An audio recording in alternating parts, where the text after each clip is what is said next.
Olá pessoal, tudo bem? Hoje a gente vai falar sobre essa balança aqui, ó, a balança de bioimpedância, né? Essa aqui é um modelo simples, vocês podem adquirir na internet vários outros modelos. Eu particularmente eu prefiro o modelo japonês dessa marca aqui, não querendo fazer propaganda. É mais estável, não oscila muito, né? Não varia muito os resultados. Eu vou passar para vocês como é que a gente interpreta essa balança e por que ela não é 100%. Essa balança aqui, ela só nos dá um parâmetro, eu diria um parâmetro de sinalização. Então, de acordo com o resultado que ela me dá, eu consigo observar como é que o corpo está respondendo. Por exemplo, se realmente está diminuindo a gordura corporal, se realmente está aumentando a massa magra, se realmente está acelerando o metabolismo. Então ela só me sinaliza, porque na verdade ela não é 100% por quê?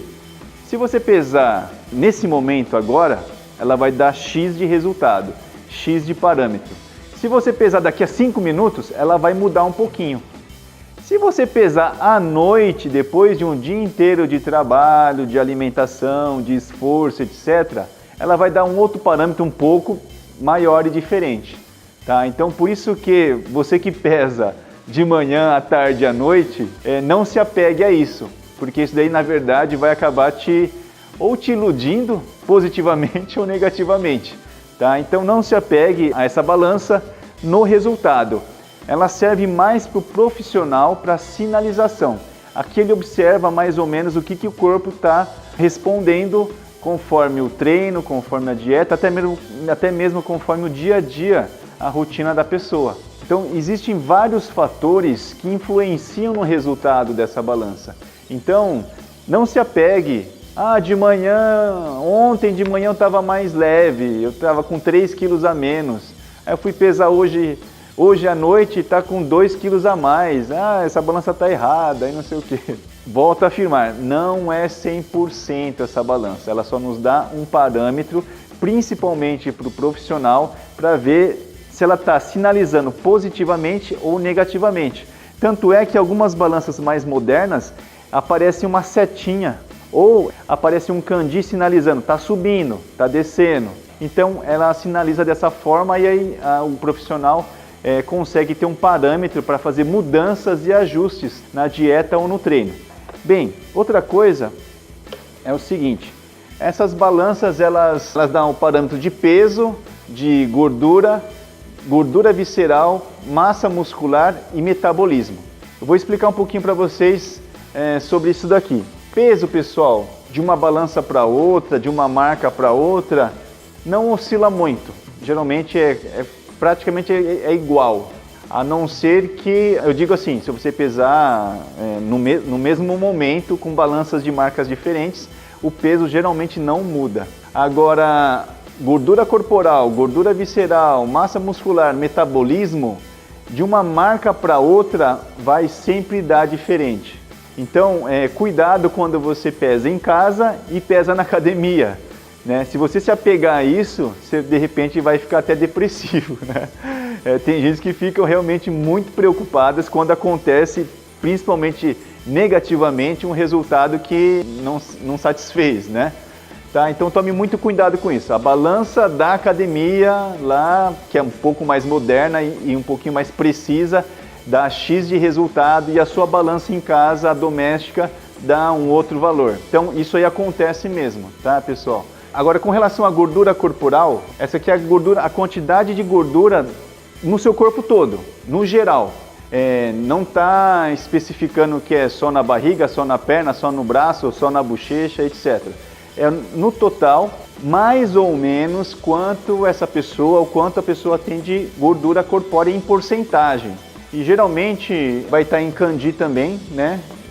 A gente coloca na tela só para vocês terem um parâmetro, porque as balanças aqui elas estão em japonês. Algumas têm em inglês, né? Mas a maioria é em japonês. Então a gordura corpórea vai dar um parâmetro de quantidade de gordura no corpo, ou de massa gordurosa, podemos dizer assim. Depois, gordura visceral, ou gordura interna. É aquelas gorduras que ficam nas vísceras, grudada no fígado, no coração, né, internamente. Eu diria até que essa gordura é um pouco mais perigosa que essa daqui, porque essa daqui a gente não consegue ver, a não ser que faça uma autópsia. Então, a gordura visceral nos dá um parâmetro até de como realmente está a alimentação ou como essa pessoa se alimentou, de repente, com os anos. Depois, a massa muscular nos dá um parâmetro se a pessoa tem pouca massa muscular, se tem bastante ou está na média. Então, aí até para fazermos cálculos, né, na questão de prescrever ou orientar ou dar dicas com relação a ingerir proteínas, a quantidade de proteínas que essa pessoa mais ou menos deveria ingerir. A massa muscular, né, tem muito a ver também com o histórico da pessoa e também com a genética, é claro. Existem pessoas, né, por exemplo, que são magras visualmente são magras e tem muita gordura corporal. A gente até, quando pesa, fala, nossa, né, até se assusta. Tem mais gordura corporal do que uma pessoa visualmente que aparenta estar, né, obesa, né? Acontece bastante. E com relação à massa muscular também, vice-versa, acontece a mesma coisa. A pessoa que a gente acha que tem bastante massa muscular não tem nada de massa muscular. Bem, depois o metabolismo. O metabolismo é o que nos dá um parâmetro de gasto calórico que a pessoa tem para estar viva, digamos assim, né? Para todas as suas funções fisiológicas funcionarem. Então é aqui que a gente calcula mais ou menos a quantidade de alimentos em calorias que a pessoa vai ter que consumir. Fazendo o cálculo já do metabolismo dela basal, mais ou menos o metabolismo basal, quanto que ela gasta no trabalho, se o trabalho dela é pesado, é leve, é corrido, o lugar é quente, não é quente, tá? Tudo isso vai influenciar. Por isso que as dietas pré-montadas não funcionam geralmente, porque cada pessoa tem uma rotina diferente. Tem aquelas pessoas que não trabalham, tem aquelas pessoas que o serviço é bem mais leve. E o que acontece é seguirem, né, essas dietas de internet que já são pré-montadas, que servem para todo mundo, independente, né, da genética, do metabolismo, do trabalho e da rotina de cada um.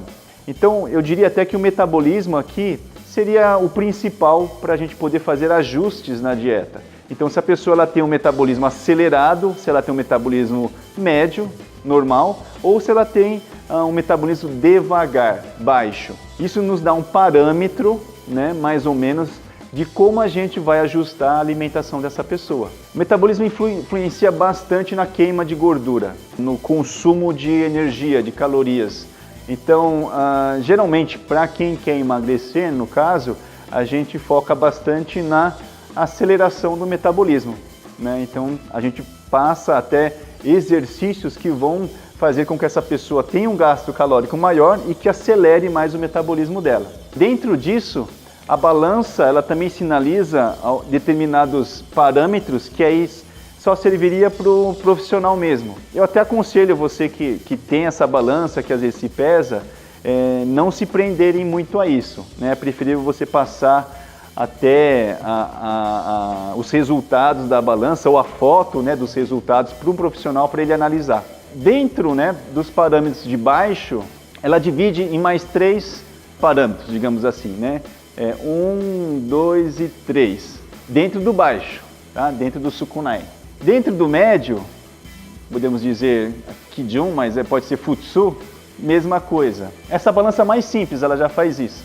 E depois dentro do parâmetro alto ou acelerado, também tem mais 3 parâmetros. Por exemplo, se ela tiver com metabolismo baixo nível 2, aí aparece aqui, ó, o metabolismo da pessoa, dando um exemplo. Isso pode acontecer com a gordura, com o músculo, tá, etc.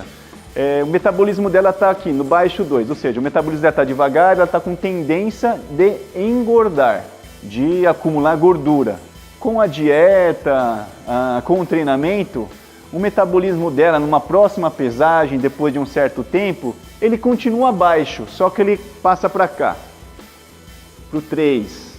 Então, o que acontece? Aqui, ela já sinalizou que o metabolismo que estava no padrão baixo, subiu e sinalizou que já foi do 2, pulou para o 3.